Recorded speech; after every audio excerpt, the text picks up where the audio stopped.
Olá, começa agora o Agenda Econômica. O tema de hoje é o Programa de Proteção ao Emprego lançado pelo governo no início de julho. A crise econômica e política no Brasil afetou a confiança do setor privado, os investimentos, o consumo e a produção. O impacto também se fez sentir no mercado de trabalho. A taxa de desemprego, a cada mês, registra novas altas. Para frear essa tendência, o governo lançou o Programa de Proteção ao Emprego, resultado de negociação com os sindicatos e a indústria. O empregador poderá reduzir a jornada de trabalho em até 30% em momentos de crise ou de queda expressiva de produção, como o que ocorre nos setores automobilístico e químico. Paralelamente, haverá redução do salário. A medida agora depende do aval do Congresso. Nosso entrevistado é Clóvis Scherer, economista do DIEESE, Departamento Intersindical de Estatística e Estudos Socioeconômicos. Clóvis, como é que funciona esse programa? Esse programa ele funciona da seguinte maneira. Através de um acordo coletivo entre o Sindicato de Trabalhadores e a empresa, se pactua uma redução da jornada de trabalho, que pode ser de até 30%, e, proporcionalmente, uma redução do salário do trabalhador. Além, a perda de salário que é acarretada por essa redução, ela é parcialmente complementada pelo governo na ordem de 50%. Então, digamos que um trabalhador com um salário de R$2.000 tem uma redução de 30% no seu salário, portanto, perde R$600, ele recebe um complemento de R$300 do governo para manter parte da renda enquanto dura o programa. O programa ele tem uma duração que vai de 6 meses a 12 meses, dependendo do caso. Né? E isso permite às empresas atravessarem um período de crise sem efetuar as demissões, apenas ajustando o seu volume de emprego necessário através da redução da jornada. A hora que a crise passa ou ameniza, as vendas voltam a subir, essa empresa já tem os trabalhadores lá empregados e basta simplesmente recompor a jornada e recompor o salário e assim retomar o nível de produção anterior à crise. Em todas as hipóteses, o governo faz essa complementação para o salário do trabalhador?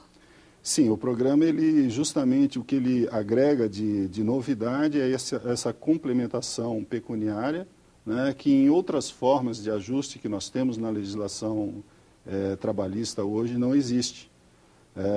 O complemento do governo, ele tem um máximo, que é R$900, que é 65% do valor máximo do seguro-desemprego, né?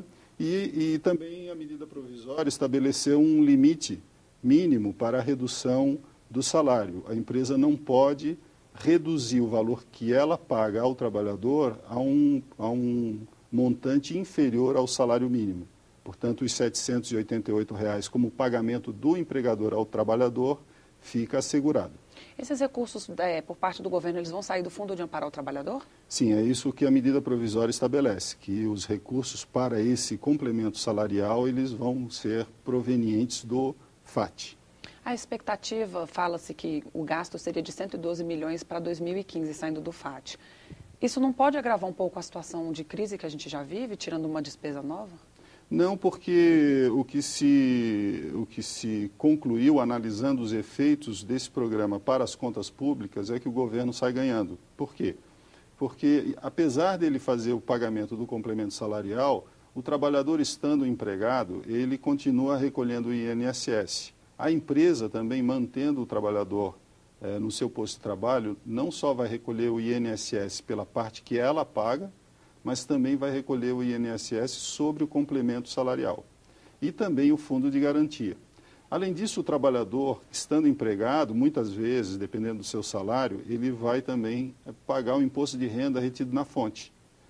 Todas essas fontes de arrecadação do governo vão superar bastante o eventual gasto que o FAT vai ter com o complemento pecuniário. Qual que é a vantagem desse novo sistema com relação ao atual, do layoff? Olha, o layoff, ele, em primeiro lugar, o trabalhador é colocado, ele ele é colocado em suspensão, digamos assim, o seu contrato de trabalho deixa de estar em vigor, ele é suspenso. Então, na verdade, o trabalhador se afasta do posto de trabalho, ele tem o contrato de trabalho suspenso, ele muitas vezes apenas recebe a Bolsa Qualificação, que tem um valor máximo de R$ 1.380, mais ou menos. Então, ele perde uma grande parte da sua renda. Ele também perde muitos dos benefícios que ele tem advindos ou do acordo coletivo ou da convenção coletiva, como auxílio creche, auxílio alimentação e outros benefícios porventura existentes.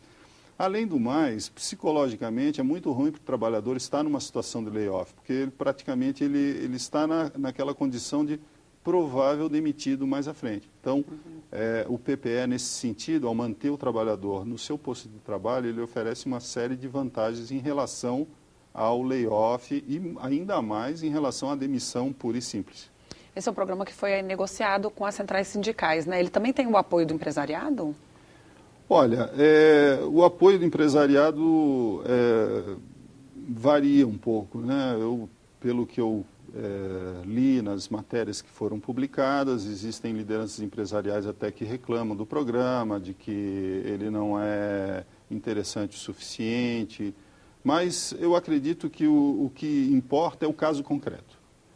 Numa determinada empresa, e o sindicato e os trabalhadores veem que o PPE é adequado para a sua situação. Uma opinião geral sobre o programa, bom, aí pode ter várias considerações, mas o que importa mesmo é se numa determinada situação esse PPE pode oferecer vantagem para todos os envolvidos ou não. E você acredita que pode? Como é que tem sido esse feedback? Olha, a gente está começando uma experiência nova no Brasil. Esse programa não existe, foi criado agora. Mas pelo que a gente conhece das experiências internacionais, esse programa ele foi bem avaliado, especialmente na crise de 2008, 2009. Na Europa, muitos países têm esse programa e a opinião geral é de que naquele momento tal tipo de mecanismo foi responsável por preservar um volume bastante significativo de empregos. Mas é importante dizer que o emprego, ou a situação em que esse programa se aplica, é principalmente aquela em que a empresa e o trabalhador veem no horizonte uma capacidade de recuperação, né? E também, um outro ponto importante, é de que ambos veem como mais vantajoso permanecer naquele emprego do que o trabalhador, por exemplo, procurar um outro emprego, e o empresário se desfazer ou se desvincular de um trabalhador que depois ele vai precisar, tendo, ainda mais na fase de recuperação das atividades, que gastar com treinamento e formação. Então, trabalhadores com mais alta qualificação, empresas que demandam esse tipo de mão de obra, serão aquelas provavelmente que terão mais interesse nesse tipo de programa. Qualquer empresa pode aderir ou ela tem que estar numa situação específica, atender um pré-requisito? Existem vários pré-requisitos. O principal deles é justamente que a empresa tenha um acordo coletivo firmado com o sindicato. Essa é a condição sine qua non, vamos dizer assim.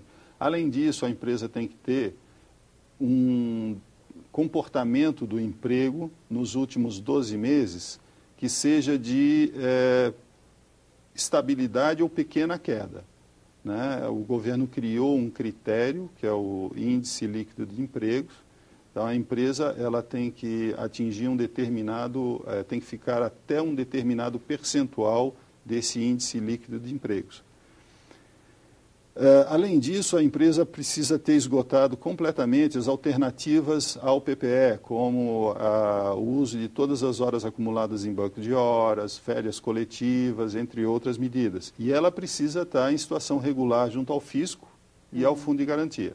Então, existe uma série de requisitos, não existe nenhuma exclusão de setores, empresas de qualquer setor poderão pedir a inclusão dentro do programa, mas existem uma série de critérios a serem cumpridos, tanto para entrar no programa quanto para permanecer nele.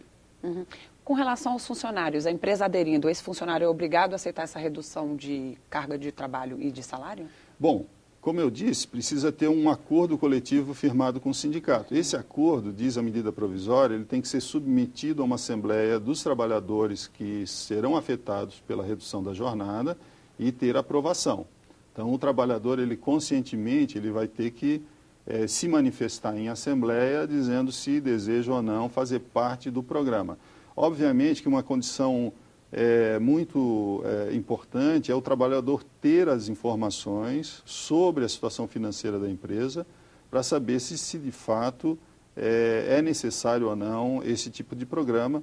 Obviamente que o programa é melhor do que a demissão, digamos assim, economicamente para o trabalhador, mas sempre é uma perda de renda, é um sacrifício que o trabalhador vai ter que fazer durante vários meses. Portanto, a decisão tem que ser muito consciente por parte do trabalhador e do sindicato na aprovação desse tipo de medida. Uhum. Clóvis, esse é um programa considerado bom ou ele é insuficiente diante do problema que a gente tem? Bom, a crise que nós estamos atravessando, os dados estão mostrando, ela tem uma grande proporção. No mercado de trabalho, nós estamos vendo aí, os dados disponíveis mostram a perda de centenas de milhares de postos de trabalho. Este programa, ele certamente ele não vai ser suficiente para evitar essa onda de desemprego que nós estamos atravessando e que certamente vai perdurar durante um tempo. Ele tem, na minha opinião, uma ação positiva mais localizada em alguns casos, né, que preenchem as condições e as finalidades do programa. Uhum.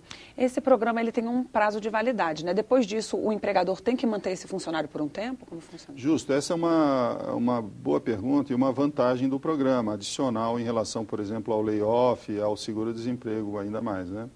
Que é o fato de que o trabalhador que for incluído dentro do programa, ele tem uma garantia de emprego, não pode ser demitido durante o programa e por mais 1/3 do período de utilização do programa. Então, por exemplo, se o programa foi aplicado numa empresa por 6 meses, a garantia de emprego vale pelos 6 meses e por mais 2 meses após o encerramento do programa, garantindo que o programa, de fato, vai beneficiar aquele conjunto de trabalhadores que sofreu aí o sacrifício de reduzir a jornada.